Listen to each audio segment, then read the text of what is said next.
La dépouille du Premier ministre Amadou Gon Coulibaly est arrivée hier en fin de journée sur sa terre natale. De l'aéroport de la ville de Korogo au domicile familial de l'illustre disparu, des milliers de personnes l'ont applaudi au passage du commande-car présidentiel. Jeunes, vieux, femmes, hommes et enfants ont animé une longue haie humaine, une haie d'honneur sur plusieurs kilomètres.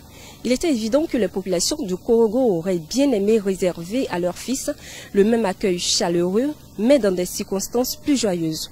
Certains jeunes scandaient « Président, Président », et c'est ce rêve que caressait toute une région quand le 12 mars dernier, il fut désigné candidat du RHDP à la prochaine présidentielle. Mais Dieu en a décidé autrement. Vous imaginez que c'est toute une ville et au-delà de la région du Poro qui pleure ce digne fils. J'ai appris la mort du Premier ministre. J'ai été vraiment touché. Pourquoi?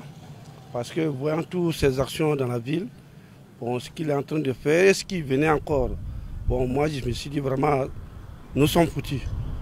C'est vraiment grave pour nous. Vraiment on ne croyait pas. Donc au fur et à mesure, voilà, de bouche à oreille, puis les informations sur les médias, donc on s'est rendu compte que vraiment c'est Dieu vraiment qui l'a pris. Il était tout pour nous, un papa pour nous, vraiment. On n'a pas pu digérer cette nouvelle. La mort nous a vraiment choqués. Ça nous fait mal au cœur et ça continue de nous faire mal au cœur. Il apportait beaucoup pour la ville de Korogo. Grâce à lui, beaucoup d'innovations ont été faites dans la ville de Korogo. Il a bitumé plusieurs voies. Il nous a fait sortir dans l'obscurité. Bon, avant, on tirait le courant en araignée.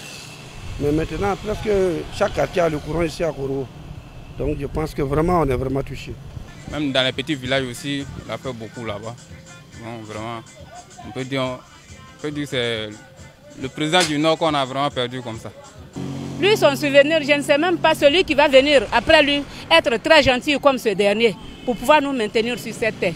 Il était ouvert à tout le monde, il était accueillant, vraiment il n'était pas méchant. Il y a d'autres personnes qui ne vont pas l'apprécier, mais ce n'est pas le cas de tout le monde. On peut dire que la grande majorité de la population du Nord aimait Amadou Gon vraiment, de tout leur cœur.